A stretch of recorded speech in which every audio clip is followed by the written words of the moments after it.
The secret to cooking the perfect steak after you've bought a great piece of meat is to make sure you've got a beer.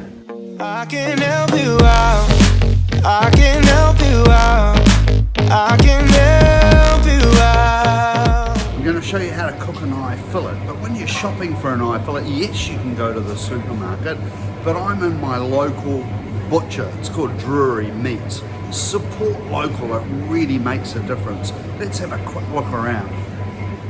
Lots of meat cuts, all cut by hand for you guys. Great ribeyes, eye fillets, and having a butcher that can cut for you whatever you like.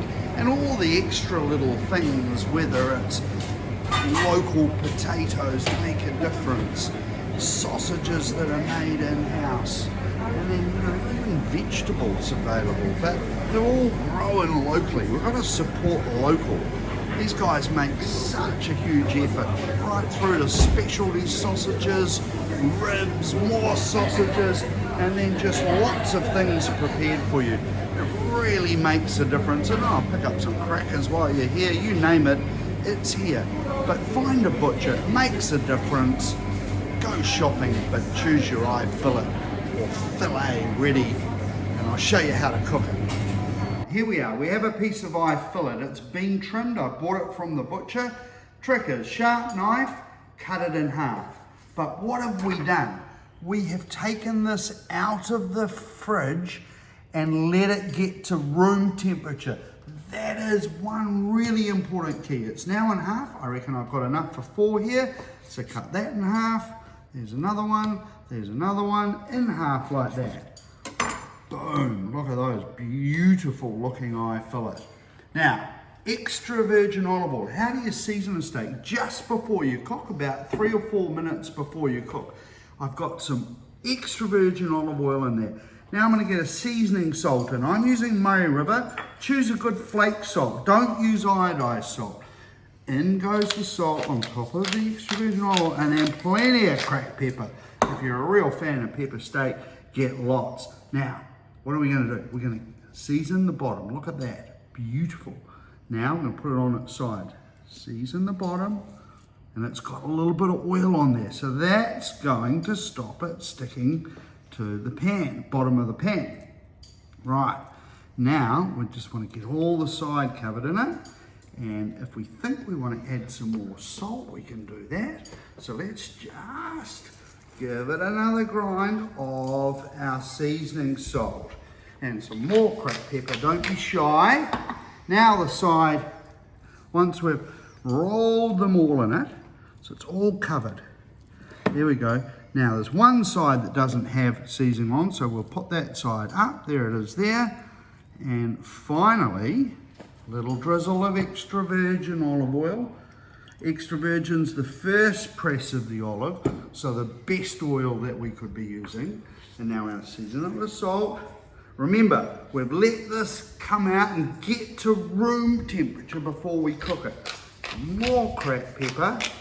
There we go. Now roll it around. Toss them around in here, and let's head over and work out what we're going to cook it in. Our steak's ready to go. What are we going to cook it in?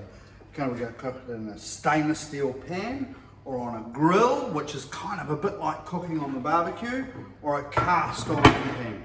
Doesn't matter, you choose.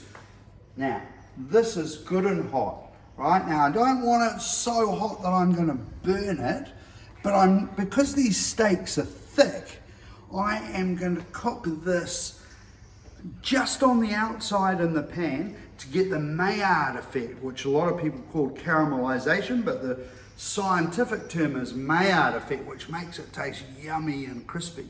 But I've heated the oven to 195 degrees Celsius or 385 degrees Fahrenheit. So our pan is hot, they're seasoned, and they've been oiled. So I don't really need to put any oil in the pan. And I'm going to get that on, I'm going to get the fan going, because straight away the moisture starts coming out, and we'll seal these guys in there.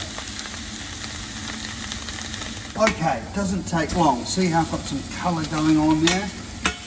Plenty of colour.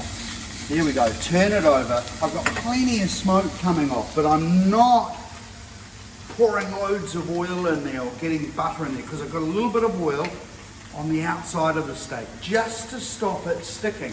It's important that we've got it seasoned with salt and pepper. And we want this to be quick, right? So look how quickly these things start to colour up very quickly. I'm not stopping the camera here, we just keep going. Now I'm doing the outside. Around it goes. Just a little bit of colour going on. The oven is preheated. The steaks were come to room temperature before we even think about cooking them. If you cook a steak straight out of the freezer, disaster. Now, the other tool you can have, this is the Rolls Royce way of doing it, is to cook to an internal temperature. And you can buy cheaper versions of these, and in the description below I will put all the temperatures that you would cook to if you want rare, medium rare, well done, God help you all, chewy all bloody boot. Anyway, let's go. Let's get these guys back into that tray that I've cooked, and I'll even put a link of where you can buy these trays. There we go. Okay, let's get them in the oven, but just look at this. They're really wobbly at the moment, right? So let's get them in the oven and I'll show you how you tell how they're cooked without using a thermometer. We'll give it 5 minutes. You could see before when I felt the steak, it was wobbly like that, right? That was wobbly, so that's like almost raw, blue. So these guys have been in 5 minutes, and look at them like this. They're like really wobbly, aren't they? And we just get them like that. Can you see? All you can see is my hand. There you go. Now, if you like them blue, then they're going to be perfect. But let's get them cooking some more. Now, as we open our hand up, I find when I do like this, see, I've got like a right angle. I'm about medium rare here now. Rare to medium rare, and then when I go like that and I start touching, it's just like an old wooden boot, right? And that's when you're well done. So you just gauge in here and feel the steak as we cook it. Anyway, let's let it do its magic in the oven, and we'll have a look in a little bit. Okay, let's have a look. Been in here another 5 minutes, so a total of 10 minutes. We can see a little bit of juice coming out here. And we can see now, when we start pushing this, it's more like, you know, like this, when we've got that hand like that. Can you see that there? And they are cooked. Let's put them on the bench, right? Come over here. And let's sit these guys, take them out of the pan you've been cooking in, and let them rest. Now, if we cut into them straight away, then all the juice is going to come out. It's not blood, it's juice. And then you'll have a plate full of juice and you'll have a dry steak. We need to leave these to sit here for 8 minutes. Yes, they're going to cool down, but before they cool down, these are going to actually cook even more. They're going to increase in temperature by 8 degrees. And if you don't believe me, take a note of the temperature when you take them out, and in 8 minutes, have a look, and you'll see they've increased in temperature. So they're not going to cool down. And when we cut into them, we'll have a juicy steak. Right. Let's see what the internal temperature is. There we go. 59 degrees Celsius, about 60. I'll put the Fahrenheit temperatures in below. Now that will start to increase in temperature and cook even a little bit more. Now it's a waiting game. I've got some battens of carrots which I've been cooking in a little salted water. I'm going to drain those off, and then I've also got some spinach, and you'll see in the description below how to make the spinach, because we've got a recipe on that.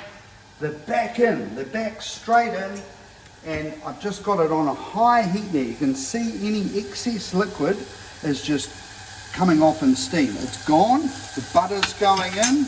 I've got some Italian parsley I've chopped up, and I've got just a little bit of chili honey going in there, just a little bit. You'll barely taste the chili, but they will be delicious. There we go.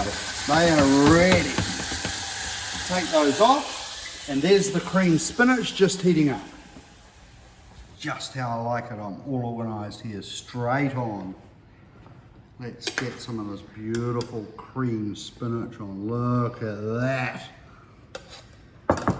And some carrots.